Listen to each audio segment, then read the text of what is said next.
I always kind of respected it as much as I hated it during the time you were going through your college recruiting.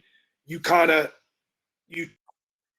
and did your due diligence and really looked at every single program really, really hard. And that was a long, drawn-out process for you. I always tell the guys, when you know, you know. And if you know, don't drag it on. Don't drag coaches on. But I just respected the fact that you really didn't know.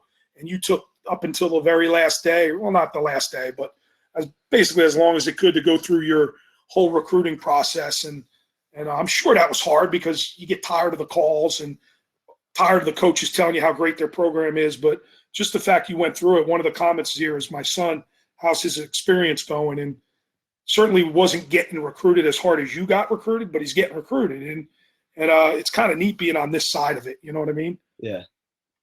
Yeah. Well, I had that question for you too. I was wondering, is it exciting? Does he ask you for any advice, I was thinking, or does he kind of like shrug you off and just try to shrugs me off?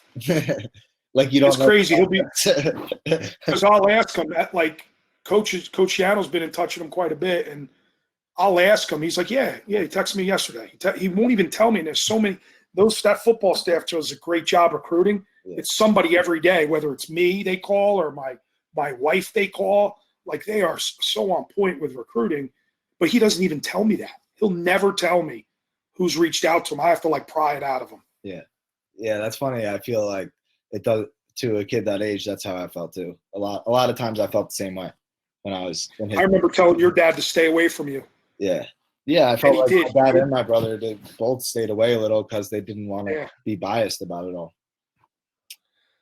So your dad, for the fans out there that don't know, your dad has that red tailgating truck. It's been at the football games for 30 years. And the year you were getting recruited, I don't even know if you know this, we told him to stay away. Don't come by the tailgates. Don't do anything. So it kind of changed his way of life. But Billy and I would take that truck, and we'd be driving around College Ave with that truck midnight. Yeah. Yeah. We load it all up because we wanted to keep the same thing. Because that tailgate was always – you got to hit that parking lot behind College Ave Gym. Yeah. Yeah, so we hung out in that parking lot, and it would get late sometimes. We'd be running around in that truck. It was a lot of fun, man.